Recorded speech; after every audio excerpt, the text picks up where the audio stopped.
Gauss law of electrostatics.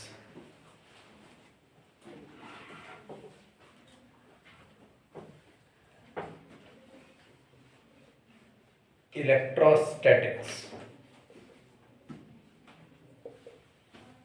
ठीक है, या फिर इसका दूसरा नाम है गॉस थ्योरम, जिस नाम से फेमस है।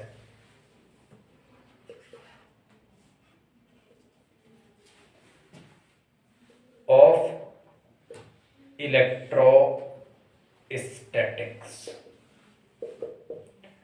देखो सबसे पहले एक बात समझिएगा, गॉस थ्योरम किस चीज को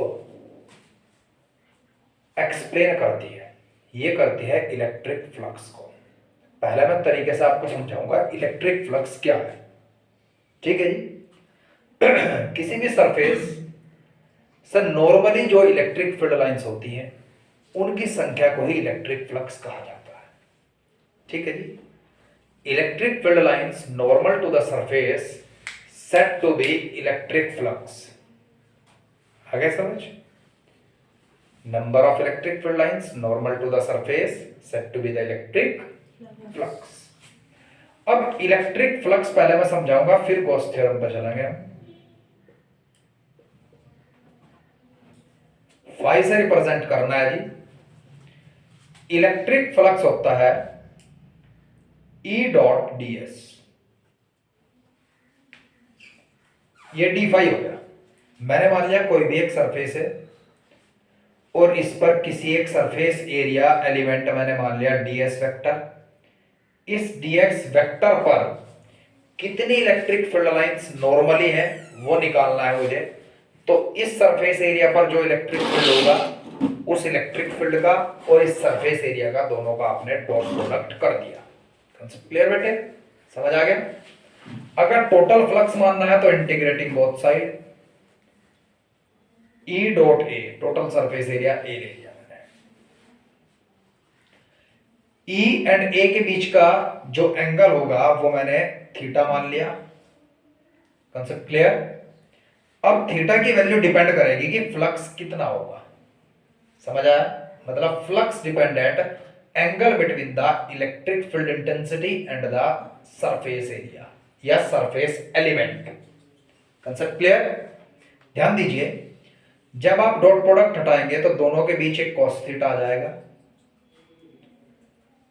अब मैं इसे किस तरीके से एक्सप्लेन करूंगा, एक सिलेंडर के माध्यम से आपको एक्सप्लेन करूंगा कि आप फ्लक्स को किस तरीके से देखेंगे। मैंने मान लिया एक सिलेंडर है जो किसी एक्सटर्नल इलेक्ट्रिक फील्ड के अंदर रख दिया गया है। इसकी तीन सरफेसेस आपको दिखाई देंगी। एक सरफेस का नाम रख दिया मैंने P, एक सरफेस का नाम रख दिया मैंने Q और एक कर्व सरफेस है इसका नाम रख दिया मैंने C। समझ आ गया? अब किसी भी सरफेस के परपेंडिकुलर उसका सरफेस एलिमेंट होता है। फॉर एग्जांपल मैं बोर्ड के ऊपर कहीं भी एक डॉट लगाऊं और रूम के किसी भी कॉर्नर से खड़ा होकर के देख लूं, ये डॉट पूरे सरफेस एरिया का एक सरफेस एलिमेंट है, ds वेक्टर है जो कि परपेंडिकुलर है पूरे सरफेस एरिया से। यह आपको डॉट पूरे रूम के किसी भी कोने से खड़े होकर देखिएगा, ये आपको परपेंडिकुलर दिखाई देगी। Concept clear? आ गया समझ? तो मैंने मान लिया इसका जितना सरफेस एरिया होगा P सरफेस का, उसका सरफेस एलिमेंट उसके परपेंडिकुलर होगा। जितना इस Q सरफेस का सरफेस एरिया होगा उसका सरफेस एलिमेंट भी इसके परपेंडिकुलर होगा। और कर्व सरफेस का भी सरफेस एलिमेंट कर्व सरफेस के परपेंडिकुलर होगा। तो आप जरा ध्यान देंगे, इस P सरफेस के लिए surface element and electric field के बीच का एंगल 180 डिग्री है। तो फ्लक्स कितना होगा? E ds cos 180 और cos 180 की वैल्यू होती है -1, तो फ्लक्स होगा -E ds। Concept clear? 100% समझ आ गया? अब यहां देखिएगा, इलेक्ट्रिक फील्ड भी इधर है, सरफेस एलिमेंट भी इधर है, दोनों के बीच 0 डिग्री का एंगल। यहां दोनों अपोजिट डायरेक्शन में थे इसलिए 180 डिग्री का एंगल था। तो Q सरफेस पर कितना होगा बच्चे? E ds cos 0 degree that is equal two plus E ds। अब बात करते हैं कर्व सरफेस एरिया पर। कर्व सरफेस एरिया पर इलेक्ट्रिक फील्ड इधर है, ds परपेंडिकुलर है, तो दोनों के बीच का एंगल कितना है? तो EDS cos 90, cos 90 की वैल्यू होती है 0। तो जो टोटल फ्लक्स आया वो कितना हुआ? तो आप हमेशा याद रखेंगे फ्लक्स कभी पूरा, अगर कोई एक ऑब्जेक्ट है पूरी की पूरी तरह से वो एक इलेक्ट्रिक फील्ड के अंदर डूबा हुआ है तो उसके ऊपर नेट इलेक्ट्रिक फ्लक्स 0 होता है। जितनी इलेक्ट्रिक फील्ड लाइन एंटर करती है उतनी लीव करती है, तो नेट इलेक्ट्रिक फ्लक्स 0 होता है। यहां से आपको एक चीज और समझनी है, ऐसा unit of electric flux is weber newton per coulomb metre square also. Concept clear जी? Flux may be positive, may be zero and may be negative. It depends at the angle between electric field intensity and the surface element. आगे समझ बच्चे? अब numericals किस तरीके से इसके attempt करने हैं वो भी मैं आपको तरीके से समझाऊंगा। जो बच्चे बायोलॉजी के भी हैं उनसे शायद ये न्यूमेरिकल्स अटेम्प्ट ना होते हो, लेकिन आज के बाद आप 100% न्यूमेरिकल्स को अटेम्प्ट करेंगे। ध्यान दीजिए।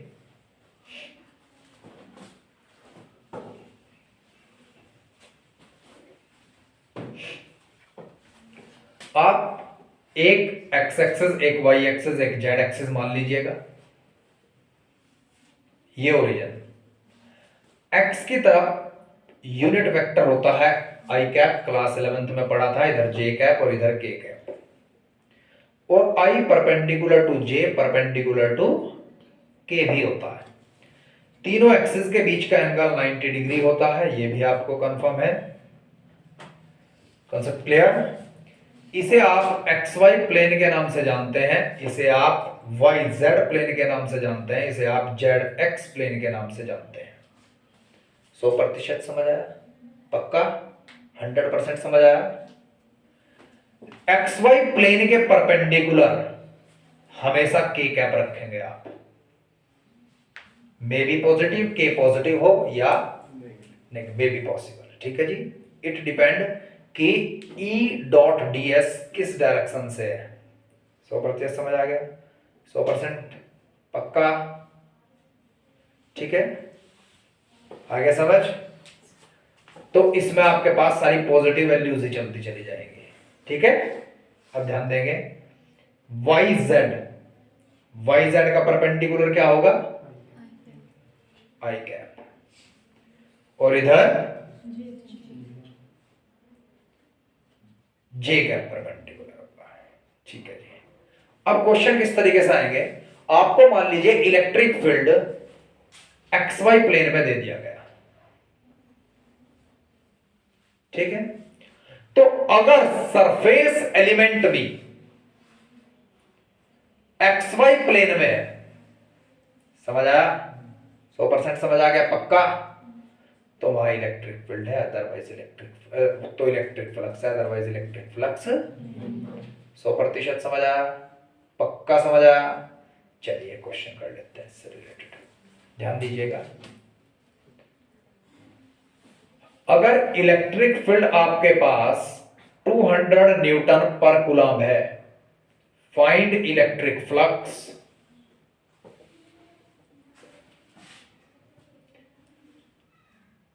Eight 2 metre square area. A part आया, may be possible, XY plane में, और यहां दिया हुआ है 200 I न्यूटन पर कूलम्ब। और बी आया आपके पास YZ प्लेन, और सी आया आपके पास XY, YZ and ZX plane. अब जरा ध्यान देंगे आप लोग। केस ए में जो इलेक्ट्रिक फील्ड है वो इतना है। अब यहां प्लेन क्या दे दिया भाई? XY plane. तो सरफेस एलिमेंट क्या होगा उसके परपेंडिकुलर? सरफेस एलिमेंट क्या होगा? K cap. तो ds किस तरफ है और फ्लक्स किसके बराबर होता है? E dot ds 200 I dot K।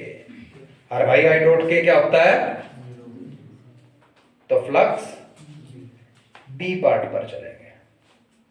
Electric field दिया है 200I, अब प्लेन है और मैंने वाई जेड के परपेंडिकुलर क्या बताया था, मतलब ds को क्या लेना है, कितना है भाई 2I, 2 मीटर स्क्वायर है ना, तो 2I। अब फ्लक्स निकालिएगा, dot product E dot ds 200I dot 2I कितना आ गया weber. C part electric field क्या दिया गया है, इस तरफ की बात चलेगी इसमें, ये तो दे दिया आपको 200 न्यूटन पर गुलाम आई की तरफ। अब प्लेन क्या दे दिया आपको ZX के परपेंडिकुलर, तो मतलब ds 2j। फिर दोबारा से फ्लक्स क्या हो गया,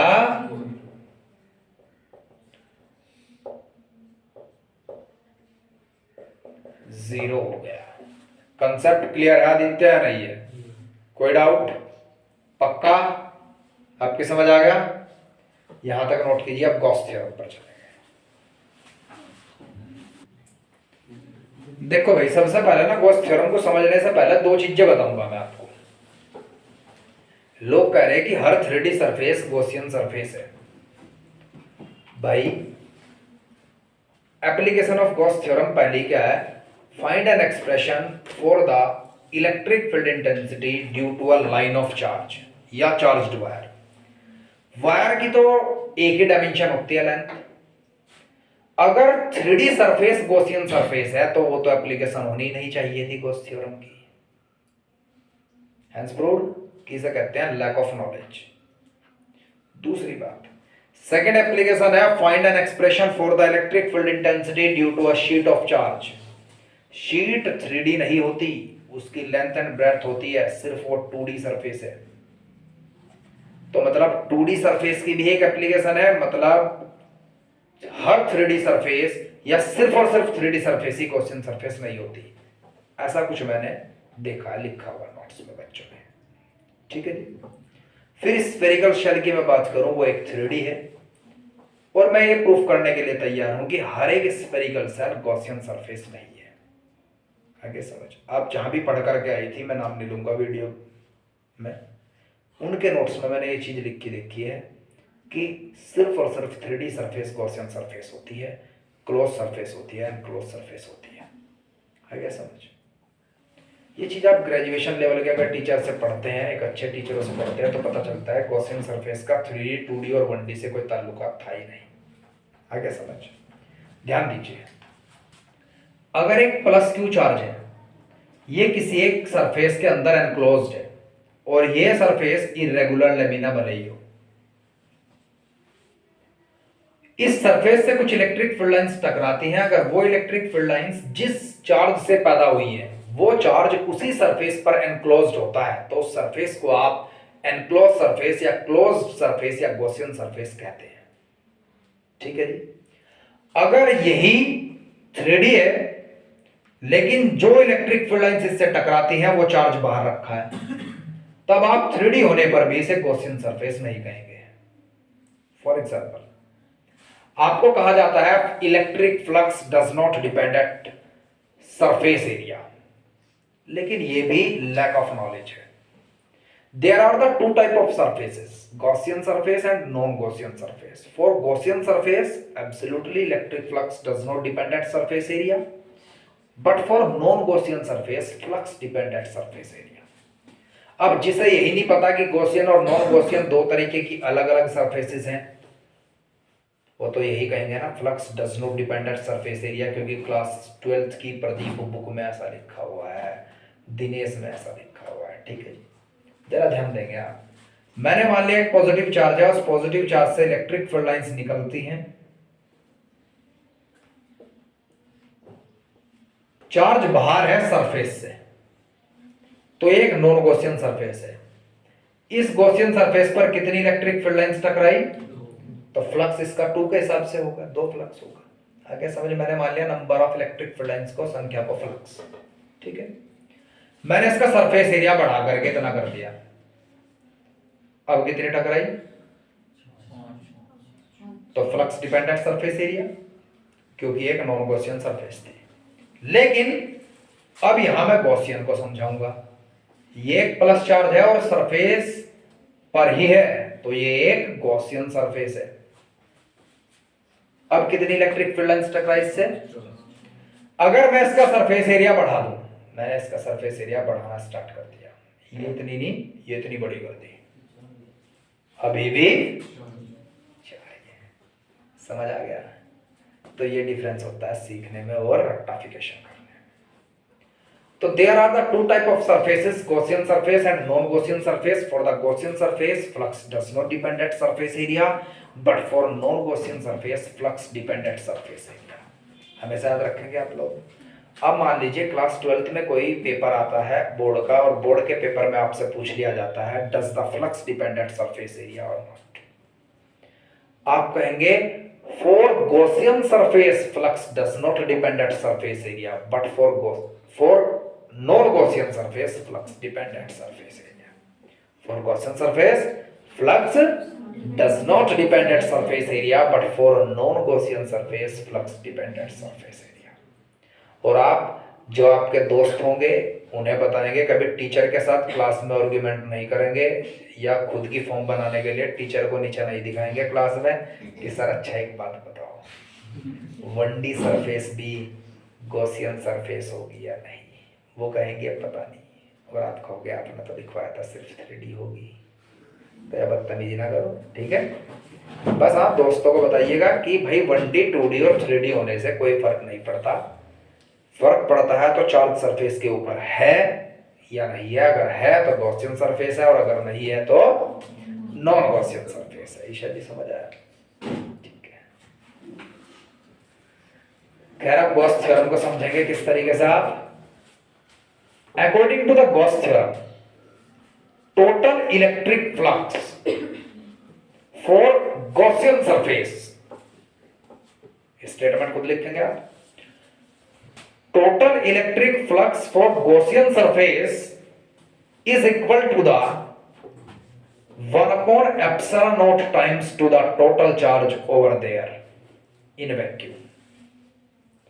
अगर वैक्यूम की बात करूं, वैक्यूम में चारों तरफ वैक्यूम है, ठीक है जी, तो किसी भी इस चार्ज के चारों तरफ वैक्यूम है, सरफेस से इलेक्ट्रिक फील्ड लाइंस टकरानी है, तो कितना फ्लक्स होगा? अगर इसके ऊपर क्यू चार्ज है तो क्यू अपॉन एप्सिलॉन नॉट होगा।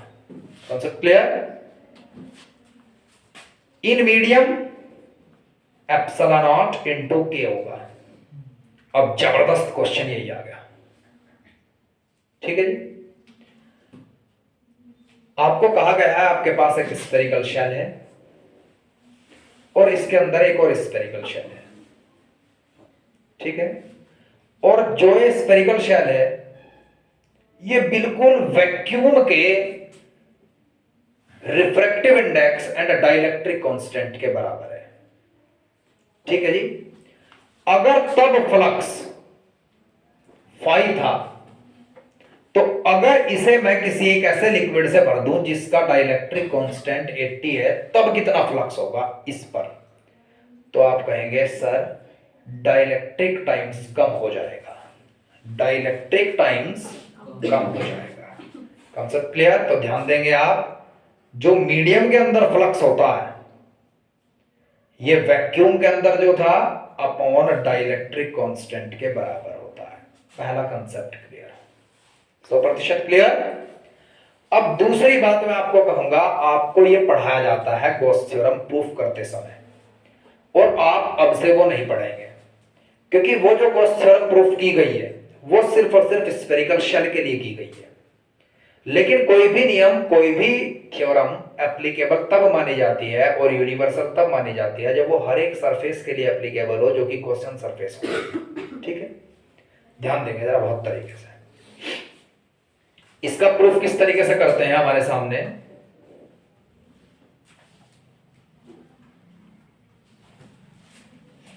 देखो इतना इंटरेस्ट लेगा पढ़ा करो जितना इंटरेस्ट लेगा मैं पढ़ाता हूं। मैं सिर्फ सब्जेक्ट नहीं पढ़ाता कि आपका 100 सिलेबस कराया और आपको मैं नहीं जानता, ऐसा इस तरीके से तो नहीं पढ़ाया मैंने आज तक एक भी लेक्चर पूरे। भाई कुछ बच्चे तो मेरे पास क्लास 10th से पढ़ रहे, 9th से पढ़ रहे, ठीक है। यहां ध्यान देंगे, मैं एक स्फेरिकल शेल लिया, ये गलत है तरीका प्रूफ करने का गॉस थ्योरम का। यहां पर एक क्यू चार्ज रख लेते हैं और क्या कहते हैं कि इसकी सरफेस पर यहां एक +1 कूलम्ब चार्ज रखा, जिसे प्लस ने प्लस को रिपेल किया और इलेक्ट्रिक फील्ड बाहर की तरफ। इतने सरफेस एरिया को इसने घेर रखा था चार्ज ने, ये ds वेक्टर है और ds वेक्टर भी हमेशा आउटवर्ड होता है, दोनों के बीच का एंगल 0 इन दोनों के, तो cos 0 की वैल्यू 1 रख देते हैं। ठीक है, फिर क्या करते हैं कि फ्लक्स इज इक्वल टू होता है electric field into surface element into cos 0 degree, और electric field intensity point charge के कारण है 1/4πε0 Q/r², ये d5 इंटू ds। अब टोटल फ्लक्स निकाल लेते हैं इंटीग्रेटिंग बोथ साइड करके, और ds को इंटीग्रेट करके लिख देते हैं total surface area of spherical shell. ठीक है जी, और आंसर लिख देते हैं कि ये, और आप भी खुश और वो भी खुश, क्योंकि 2 लाइनों में आंसर आ गया। चल ठीक है जी, गॉस थ्योरम मैंने सही मान लिया, बिल्कुल सही थी। अगर मैं वो सिलेंडर के लिए प्रूफ करने लग गया तब भी लिख दोगे कि आप इस ds की जगह 4πr², फिर तो नहीं लिख सकते ना इसका इंटीग्रेशन आप। तो मतलब ये सिर्फ और सिर्फ स्फेरिकल शेल के लिए एप्लीकेबल है, तो गलत है। ना तो सिलेंड्रिकल के लिए एप्लीकेबल है, ना ये थिन शीट ऑफ चार्ज के लिए एप्लीकेबल है। Concept clear? ना एक इर्रेगुलर लेमिना के लिए एप्लीकेबल है। ये समझ आया? तो मतलब ये गलत तरीके से पढ़ाया गया है। आगे समझ? अब इसे किस तरीके से पढ़ेंगे जरा वो ध्यान रखें। ठीक है जी, यहां मैं किसी भी रिस्पेक्टिव टीचर का नाम नहीं लूंगा, आप लोग डिफरेंट टीचर से आए हैं यहाँ, आपको सभी को पता है किसके नोट्स में क्या लिखा हुआ है। ठीक है जी, अब जरा ध्यान देंगे, मैं कोई भी एक इर्रेगुलर लेमिना ले लूंगा और मैंने मान लिया यहां पर एक चार्ज Q है, और इस Q चार्ज से कुछ r दूरी पर एक सरफेस एलिमेंट लिया जिस पर मैंने +1 कूलम्ब चार्ज रख दिया। इस सरफेस एलिमेंट ने सेंटर पर एक सॉलिड एंगल ट्रेस किया, जिस सॉलिड एंगल को d ओमेगा से रिप्रेजेंट करते हैं, जिसकी वैल्यू हमेशा इंटीग्रेशन ऑफ ds/r² के बराबर होती है, और एक कांस्टेंट वैल्यू होती है 4π, जो हर एक सरफेस के लिए बराबर होती है, जो हर एक सरफेस के लिए बराबर, याद रखेंगे, इसे कहते हैं सॉलिड एंगल। इसकी असाइनमेंट होती है स्टेरेडियन, ये पढ़ा जाता है क्लास 11th की पहली यूनिट के अंदर फिजिकल वर्ल्ड में। ये एक क्या है? सप्लीमेंट्री फिजिकल क्वांटिटी है सॉलिड एंगल, जिसकी यूनिट को सप्लीमेंट्री यूनिट कहा जाता है। आगे समझ? ठीक है, अब बच्चे जरा ध्यान दें, ये भी पॉजिटिव, यहां +1 कूलम्ब चार्ज रखा तो इलेक्ट्रिक फील्ड आउटवर्ड, और ये ds सरफेस एलिमेंट है जो पूरी सरफेस एरिया के परपेंडिकुलर होगा, तो दोनों के बीच का एंगल कितना हो गया? दोनों पैरेलल हैं, तो दोनों के बीच का एंगल हो गया 0 डिग्री। कितना हो गया? तो आप लोग क्या कहेंगे? We know that electric flux phi is equals to E dot ds for Gaussian surface, close integration का यूज करेंगे आप, और डॉट ds को क्या लिखेंगे आप? E ds cos 0 डिग्री, क्योंकि मुझे पता है दोनों पैरेलल है, फिगर में साफ दर्शाया गया है। तो phi इज इक्वल्स टू किसके बराबर आया? E ds cos 0 की वैल्यू +1। अब यार इस पॉजिटिव चार्ज के कारण यहां पर इलेक्ट्रिक फील्ड कितना होगा? Electric field due to a point charge होता है चार्ज अपॉन 4πε0 इनटू r²। ये वैल्यू उठाइए यहां से यहां रख दीजिए, तो phi इज इक्वल्स टू आ गया Q/4πε0 r², ये कांस्टेंट है बाहर ले लिया, और ds का इंटीग्रेशन कर दिया। अब इसे इस तरीके से लिखेगा आप कि सॉलिड एंगल बना सके यहां पर ε0 इंटू 4π और ds/r², ये किसके बराबर होता है? सॉलिड एंगल के, जिसकी वैल्यू किसके बराबर होती है? डिनोमिनेटर में भी 4π है और ऊपर भी 4π है, आपस में कट गया और आंसर आपका Q/ε0। अगर इसे कभी किसी ने गलत निकाल दिया तो मैं मान जाऊंगा हाँ जी गलत सुना है, लेकिन टीचर को नॉलेज होनी चाहिए। दूसरी बात, आपके अंदर भी थोड़ा सेंस तो होगा ही होगा, आप इस चीज को समझ सकते हैं कि यार हाँ वो बात तो बिल्कुल ठीक कही सर ने, वो थ्योरम तो सिर्फ और सिर्फ, वो तरीका तो सिर्फ स्फेरिकल शेल के लिए एप्लीकेबल है, एक इरेगुलर लेमिना या एक सिलेंडर या एक शीट के लिए एप्लीकेबल नहीं है। लेकिन एक शीट का सॉलिड एंगल भी 4 पाई होता है, एक इरेगुलर लेमिना का भी यही होता है और एक सिलेंडर का भी यही होता है। यही आपको क्लास 11th में पढ़ाया जाता है। समझ आ गया? जल्दी यहां तक लिखिएगा फास्ट। देखो जी अब है एप्लीकेशन ऑफ गॉस थ्योरम। पहली एप्लीकेशन में आप हेडिंग लिखेंगे जब वीडियो देखकर नोट्स बनाएंगे, find an expression for the electric field intensity due to a line of charge. एक लाइन ऑफ चार्ज के लिए इलेक्ट्रिक फील्ड इंटेंसिटी ज्ञात करनी है। अगर पेपर में लाइन ऑफ चार्ज ना आया लिखा हुआ तो आएगा due to a charged wire. क्या आएगा? Due to a charged wire. Concept clear? मैंने कंसीडर कर लिया एक चार्ज्ड वायर या लाइन ऑफ चार्ज, यहां चार्ज लेंथ पर डिस्ट्रीब्यूट है, तो यहां डेंसिटी भी लेंथ के हिसाब से होगी। चार्ज अपॉन लेंथ मतलब लीनियर चार्ज डेंसिटी। वो चीज होती है एक density equal to mass upon volume, ये होती है वॉल्यूम मास डेंसिटी। ऐसे ही होता है लीनियर मास डेंसिटी, ऐसे ही होता है areal mass density. Areal mass density का मतलब है मास अपॉन एरिया। अब यहां इलेक्ट्रोस्टैटिक्स में पढ़ना है चार्ज, तो यहां चार्ज का डिस्ट्रीब्यूशन लेंथ पर है, तो यहां क्या होगी? Linear charge density. Let a line of charge, अगर पेपर में लाइन ऑफ चार्ज ना आया तो चार्ज्ड वायर लिख देंगे आप। Charged wire of linear charge density मतलब चार्ज का लेंथ पर distribution, lambda that is equal to charge upon length.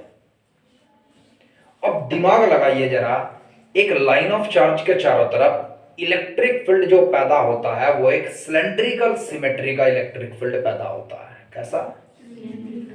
तो मैंने यहां एक सिलेंड्रिकल सिमेट्री ड्रॉ कर दी जो कि एक इलेक्ट्रिक फील्ड के सिलेंडर को रिप्रेजेंट करेगा। ये सिलेंडर इलेक्ट्रिक फील्ड का इलेक्ट्रिक फील्ड है, इसका लाइन ऑफ चार्ज का इलेक्ट्रिक फील्ड है। इसकी लेंथ L है और रेडियस मैंने कंसीडर कर ली कि यहां पर मुझे इलेक्ट्रिक फील्ड निकालना है। कोई भी दिक्कत नहीं, चाहे यहां में निकाल लीजिए चाहे जहां आपकी मर्जी है, वो R है। अब आप यहां भी पॉइंट ले सकते हैं जहां इलेक्ट्रिक फील्ड निकालना है, और यहां भी और यहां भी और यहां भी, लेकिन वहां लिया जाएगा पॉइंट जहां से दोनों and point of line of charge का समांतर डिस्टेंस होता हो, सेम डिस्टेंस हो। तो या तो आप यहां पर मिड पॉइंट पर लेंगे वो पॉइंट जहां इलेक्ट्रिक फील्ड निकालना है, या फिर यहां पर लेंगे। मैंने कंसीडर कर लिया यहां मैंने +1 कूलम चार्ज रखा इस ds सरफेस एरिया पर जो कि कर्व सरफेस के परपेंडिकुलर है, और यहां भी पॉजिटिव चार्ज है, इसने भी रिपेल किया, और इस पॉजिटिव चार्ज ने भी रिपेल किया, और इस पॉजिटिव चार्ज ने भी रिपेल किया, और नेट इलेक्ट्रिक फील्ड भी ऊपर की तरफ लग गया। समझ आ गया? फिर मैंने यहां नोटिस किया सरफेस पर, इस सरफेस का नाम रखा मैंने P। भाई इलेक्ट्रिक फील्ड तो ऊपर है, लेकिन इसका सरफेस एलिमेंट इस तरफ है, इस सरफेस के परपेंडिकुलर जो सरफेस एलिमेंट होगा वो इस तरफ है। दोनों के बीच का एंगल 90 डिग्री और cos 90 0, और 90 डिग्री पर फ्लक्स हो जाता है 0। तो P फेस पर इलेक्ट्रिक फ्लक्स कितना होगा? 0 होगा। अब इस Q फेस का भी जो सरफेस एलिमेंट होगा वो इस सरफेस के परपेंडिकुलर लगेगा, लेकिन इलेक्ट्रिक फील्ड कर्व सरफेस पर है, तो यहां भी 90 डिग्री एंगल आया electric field and surface element के बीच, जिसके कारण Q फेस पर भी इलेक्ट्रिक फ्लक्स 0 है। आगे समझ? अब कर्व सरफेस पर क्या है वो मैंने मान लिया electric flux phi that is equals to E dot ds, और डॉट प्रोडक्ट हटाया तो cos 0 degree,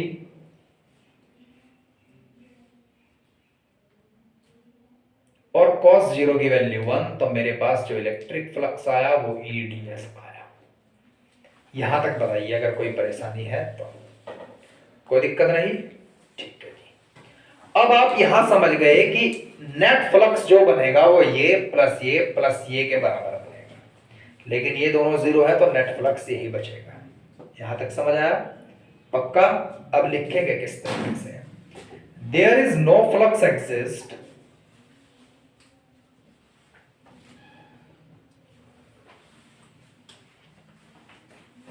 on face P and Q since electric field is perpendicular to ds। ठीक है, कॉन्सेप्ट क्लियर? कोई दिक्कत?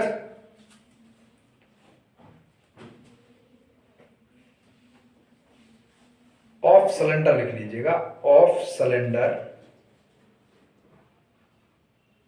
That represent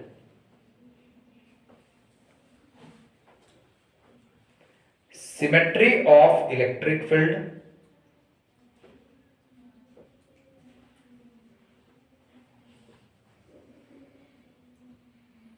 of line of charge।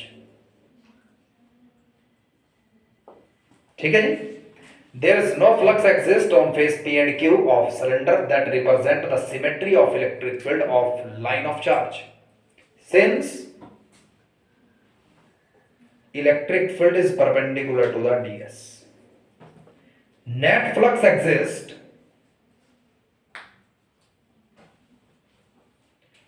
on a curved surface of cylinder। भाई देख, फालतू की बकवास करने से कोई फायदा नहीं है। इतनी थ्योरी सफिशिएंट होती है बोर्ड एग्जाम के लिए, इससे ज्यादा आप कुछ भी ना लिखें, क्योंकि टीचर समझदार होते हैं, वो समझ जाते हैं कि आप या तो रट्टू टीचर से पढ़ कर आए हैं या फिर आप रट कर आए हैं या आपने पूरी की पूरी बुक चेक दी है। ठीक है जी? इसमें देख कितना जबरदस्त क्या लिख दिया मैंने, लाइन ऑफ चार्ज की ये भी बताया, जो है लीनियर चार्ज डेंसिटी, यही बताना होता है। ये भी बता दिया आपने कि यहां और यहां फ्लक्स क्यों नहीं है और सिलेंडर रिप्रेजेंट किस चीज को करता है। हर एक चीज क्लियर है यहां पर? क्लियर है? तो net flux exist on curve surface of cylinder, और वो नेट फ्लक्स आया आपके पास E dot ds that is equals to E ds cos 0 degree, that is equals to E ds। Let it be equation first from Gauss theorem. Gauss theorem से flux होता है मेरे भाई Q अपॉन एप्सिलॉन नॉट के बराबर। Let it be equation second. Equation 1 को equation 2 के बराबर रख दीजिएगा। आपके पास E ds that is equal to Q upon epsilon naught, और कैपिटल E आपके पास आया, ds डिनोमिनेटर है, ये गया। ds क्या है? छोटा सा सरफेस एरिया, कहां पर? कर्व सरफेस पर। तो कर्व सरफेस का टोटल सरफेस एरिया कितना बनेगा? 2 पाई r, और चार्ज अपॉन लेंथ को आपने लिखना है।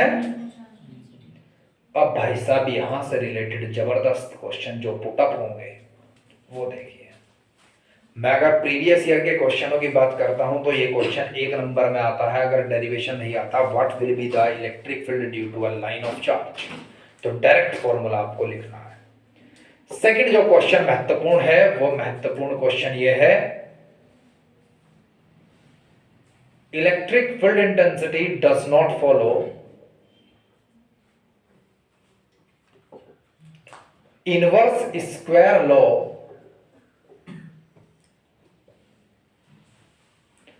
For line of charge. Line of charge के लिए इनवर्स स्क्वायर लॉ को फॉलो नहीं करती, क्योंकि इनवर्सली प्रोपोर्शनल टू आर है। एक महत्वपूर्ण क्वेश्चन यह आता है कि अगर आपके पास 2 लाइक चार्ज लाइंस हैं या 2 लाइक चार्ज वायर हैं, इनके मिड पॉइंट पर कितना इलेक्ट्रिक फील्ड होगा? तो आप कहेंगे मिड पॉइंट पर 0 होगा। ऐसा क्यों? मान लीजिए यहां +1 कूलम चार्ज रख दिया मैंने, भाई ये इसे इस तरफ रिपेल करेगा, ये इसे इस तरफ रिपेल करेगा, दोनों का दम भी बराबर है, तो इलेक्ट्रिक फील्ड 0। लेकिन अगर एक नेगेटिवली चार्ज्ड वायर है या एक लाइन है और एक पॉजिटिवली चार्ज्ड है, तब मिड पॉइंट पर कितना इलेक्ट्रिक फील्ड होगा? मैंने यहां रखा +1 कूलम चार्ज, इसने रिपेल किया, ई इलेक्ट्रिक फील्ड पैदा, इसने अट्रैक्ट किया तो एक और ई इलेक्ट्रिक फील्ड पैदा, तो कितना होगा? डबल होगा। कितना होगा? डबल होगा। अगर ये डिस्टेंस आपको r दे दिया जाए, जैसे कि बहुत ही जबरदस्त क्वेश्चन बनता है कि दो अनलाइक चार्ज्ड वायर के बीच मिड पॉइंट पर एक P पॉइंट है, उस पर नेट इलेक्ट्रिक फील्ड कितना होगा अगर दोनों वायर के बीच की दूरी स्मॉल r है? तो ध्यान दीजिए जरा, एक का इलेक्ट्रिक फील्ड कितना होगा? Lambda upon 2 pi r bye 2, क्योंकि r डिस्टेंस नहीं है। अब यहां से यहां तक की दूरी या यहां से यहां तक की कितनी दूरी हो गई? r bye into epsilon not, तो r बाय 2 पर गया तो इलेक्ट्रिक फील्ड कितना होगा? 2 lambda upon 2 pi r epsilon not. ठीक है, एक वायर के कारण तो टोटल इलेक्ट्रिक फील्ड कितना होगा इसका? डबल होगा। तो डबल कितना होगा इसका? 4 lambda upon 2 pi r epsilon not. ये जबरदस्त क्वेश्चन है। एक क्वेश्चन ये भी दमदार है कि एक इलेक्ट्रॉन है, वो इलेक्ट्रॉन एक चार्ज वायर के चारों तरफ घूमता है। एक इलेक्ट्रॉन एक चार्ज वायर के चारों तरफ घूमता है r डिस्टेंस पर। तो आपको बताना है कि जो उसकी वेलोसिटी होगी, ऑर्बिटल वेलोसिटी, वो डायरेक्टली प्रोपोर्शनल टू r होगी या r पर डिपेंड ही नहीं करेगी, या इनवर्सली प्रोपोर्शनल टू r होगी, या नन ऑफ दीज। तो इसका क्वेश्चन जबरदस्त है। जब आप वीडियो से नोट्स बनाएंगे तो ये क्वेश्चन लिखेंगे आप, if an electron is revolving around a line of charge और charged wire at a distance small r, then the orbital velocity v of the electron depend, और फिर 4 ऑप्शंस। अब जरा ध्यान दीजिएगा इसे किस तरीके से अटेम्प्ट करेंगे आप। यहां पर एक इलेक्ट्रॉन है जिसके ऊपर चार्ज E है, तो इलेक्ट्रॉन को बाहर की तरफ जो धक्का देगा वो सेंट्रीपिटल फोर्स देगा, और अट्रैक्ट जो करेगा वो इलेक्ट्रिक फोर्स करेगा। Centripetal force mv square upon r, और इलेक्ट्रिक फोर्स होता है मतलब चार्ज पार्टिकल पर चार्ज, मतलब इलेक्ट्रॉन है तो E रखा, और इलेक्ट्रिक फील्ड E। अब E लाइन ऑफ चार्ज के कारण कितना होता है? लाइन ऑफ चार्ज के कारण E की वैल्यू कितनी होती है? Lambda upon 2 pi r epsilon naught होती है। r से r कैंसिल, तो V does not depend at r, तो ये ऑप्शन करेक्ट होगा। ये क्वेश्चन मुझे दमदार लगा, जो कि IIT में भी आया है, IIT एडवांस में भी आया है, AIEEE 2011 या 10 में आया था, नीट में भी आया है, CBSE ने भी पूछा है, ISC बोर्ड में भी आया है, हर एक जगह क्वेश्चन मुझे मिला है। और ये ठीक है जी, समझ गए आप? तो इस टॉपिक में शायद इससे बाहर कुछ भी ना है। कल आप लोगों का ऑफ है, परसों आप लोग आएंगे। परसों पहले आप लोगों का 15-20 मिनट का टेस्ट होगा, और उसके बाद मैं आपको पढ़ाना स्टार्ट, पहले पढ़ाऊंगा उसके बाद टेस्ट लूंगा। नेक्स्ट जो क्लास होगी उसमें पढ़ाया जाएगा आपको परसों electric field intensity due to a thin sheet of charge and thick sheet of charge, एक non conducting spherical shell and conducting spherical shell दोनों। ठीक है जी, दैट्स ऑल फॉर टुडे।